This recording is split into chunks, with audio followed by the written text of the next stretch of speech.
Hello everyone. आज मैं आपको बहुत ही बेहतरीन स्टूडेंट से मिलाने वाला हूं और ये स्टूडेंट आज की डेट में किसी इंट्रोडक्शन का मोहताज नहीं है, क्योंकि इसने काम ही ऐसा किया है। जो ये स्टूडेंट है ये हमारा बहुत ही गोल्डन स्टूडेंट है और इसने जो कारनामा किया है वो जितने भी डिप्लोमा स्टूडेंट्स और जो बीटेक स्टूडेंट्स होते हैं उन सब का एम होता है कि एसएससी जेई निकाला जाए और उसमें एक बेहतरीन रैंक प्राप्त किया जाए। तो मैं आपको मिलाने वाला हूं मिस्टर सौरभ से। बीच में जो कोविड आया उस पीरियड में आपने ज्वाइन किया था 2021 के आसपास कोचिंग, और उसके बाद आपने जो प्रिपरेशन की वो 2022 तक आपकी चली, जिसमें सिलेबस आपका कंप्लीट हुआ 2022 में। फिर आपने अपनी प्रिपरेशन को स्टार्ट किया और 2024 में आपकी जो रैंक है 2 है।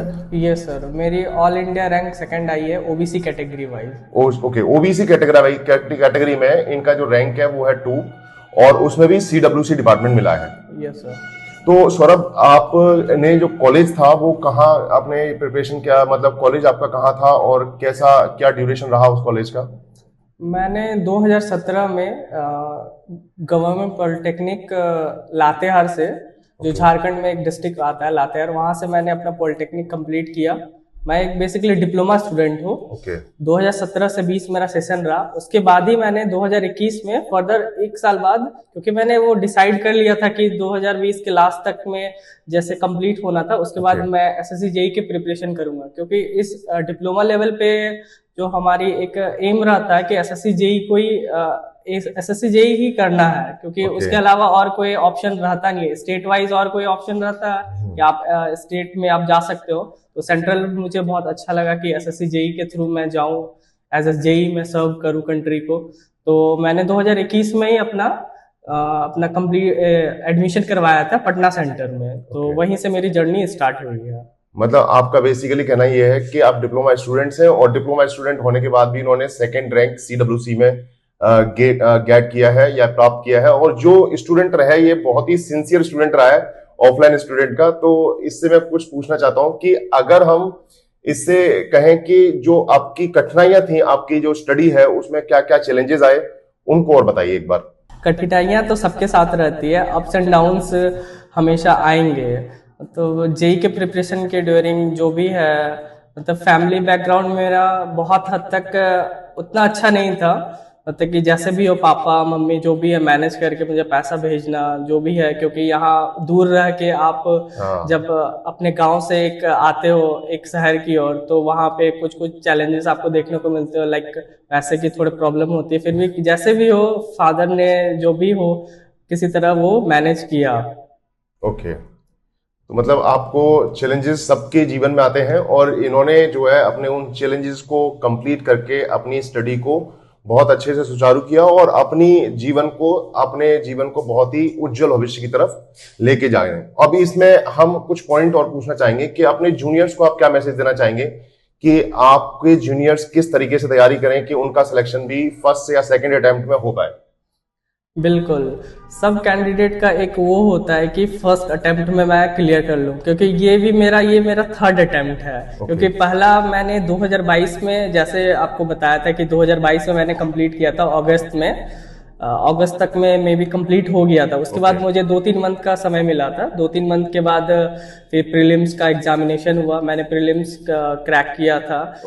उसके बाद फिर मेंस हुआ। उस टाइम डिस्क्रिप्टिव पेपर हुआ करता था सर, क्योंकि मैंने यहीं पे ऑफलाइन सेंटर पटना में ही मैंने किया था, तो बहुत सारी यादें जुड़ी हुई है कोचिंग से, उस क्लासेस से। स्टार्टिंग क्लास आपके साथ वो ऊपर वाले क्लास थी जहाँ पे वो ट्रेन वाला हमेशा साउंड आता था, ओसीएफ की क्लास की थी, क्योंकि हमारा वो इंट्रैक्शन हमें पहले से ही था कि विनय सर है और भी बहुत सारे सर है यहाँ पे, लाइक बहुत सारे सपोर्टिव है, रवि सर है, नीलोत्पाल सर है, आरसीसी पढ़ाते हैं, तो काफी टीचर का भी सपोर्ट मिला यहाँ एकेडमी में।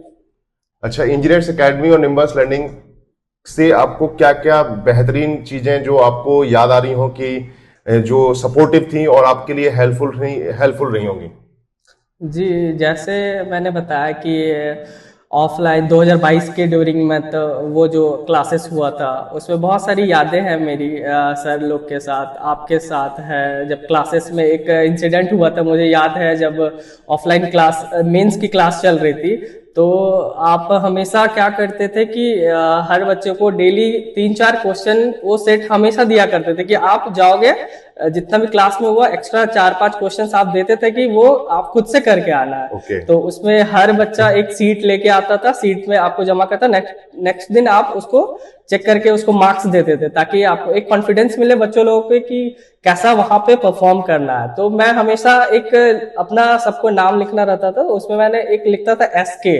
तो उस टाइम एक एस्पायरेंट की एक सीरीज आई थी, तो उसपे भी एक SK करके एक टीचर हुआ करते थे, तो मैं भी SK लिख देता था कि सर सब बच्चों की भीड़ में कम से कम मुझे पहचाने तो पूछते भी थे ये SK कौन है, ऐसे कॉपी लेके, तो सर मैं हूँ SK ऐसे। तो वो एक माहौल था क्योंकि वहां पे क्या था कि सारे टीचर्स बहुत सपोर्टिव है यहाँ पे एकेडमी में।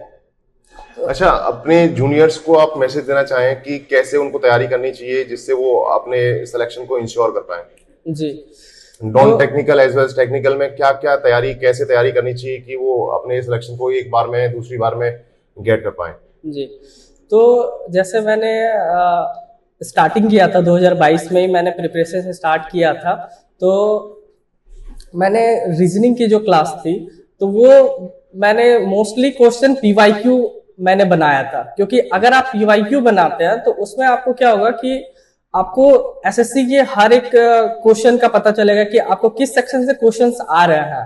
तो मैंने सारे लगभग PYQ बनाए थे और जिस टॉपिक में मुझे दिक्कत होती थी तो वो मैं अलग से क्लास कर लेता था। यूट्यूब पे बहुत सारी क्लासेस अवेलेबल है, यहाँ तक कि निम्बस के ऑनलाइन प्लेटफॉर्म पे भी बहुत सारे क्लास है, बहुत सारे टीचर्स है जो आपको ये रीजनिंग की क्लास मतलब अवेलेबल करवाते हैं, तो वहां से आप ज्वाइन कर सकते हो। और रही बात GS की, तो GS के लिए आप कितना भी पढ़ो लगेगा कि लास्ट टाइम की नहीं हो पा रहा है, क्या हो पा रहा है, ऐसा बहुत कुछ रहता है, लेकिन आप अपने में श्योर रहो कि हाँ ये टॉपिक एटलीस्ट मुझे कवर करना है।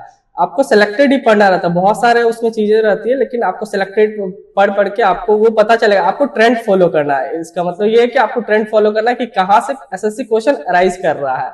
तो GS भी वहां से आपको कंप्लीट हो जाएगी। बहुत सारे ऑनलाइन प्लेटफॉर्म है यूट्यूब पे, आप वहां से जा सकते हो। ओके, तो आप लास्ट क्वेश्चन मेरा ये है कि आप जो है इस सफलता का श्रेय किसको देना चाहेंगे?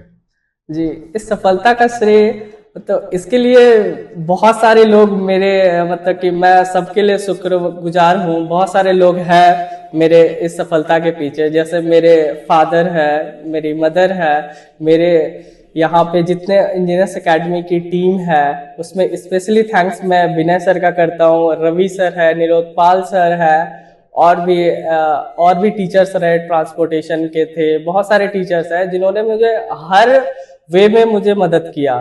कभी भी ऐसा होता था कि कुछ क्वेश्चंस नहीं होते थे, सर ने पर्सनल नंबर दे रखा था कि आप हो सके तो मुझे टेक्स्ट करना। मैंने मेंस के ड्यूरिंग, इस बार भी 2024 के ड्यूरिंग भी बहुत सारे क्वेश्चंस मुझे डाउट होते थे, तो मैं विनय सर को भेजता था, सर ये देखिए ना ये कैसे, मतलब कि ये मुझे नहीं समझ में आ रहा। तो सर मुझे रिप्लाई करते थे जब भी टाइम मिलता था, या हो सके तो बात करके या कैसे भी हो मैसेज करके, लेकिन उनका एक रिप्लाई आता। तो एक बैकएंड से एक था कि हाँ कि सर लोग हैं तो हमेशा कुछ ना कोई दिक्कत नहीं होगा। तो इन सब लोगों का बहुत बड़ा योगदान है मेरे SSC JEE 2024। अब फाइनली ये मेरा 3rd अटेम्प्ट है, अब मैंने क्लियर किया है, तो ये लोग मेरे लिए बहुत हेल्पफुल रहे हैं। थैंक यू सौरभ, बहुत अच्छा लगा आपसे मुलाकात करके, और अपने जो भविष्य है उसको और उज्जवल बनाइए, अपना नाम रोशन करिए, अपने माँ बाप का नाम रोशन करिए, and thank you so much. Thank you sir, thank you. If you really like the video, please hit the like button, share the video, subscribe to our YouTube channel and press the bell icon for the latest updates. Thank you.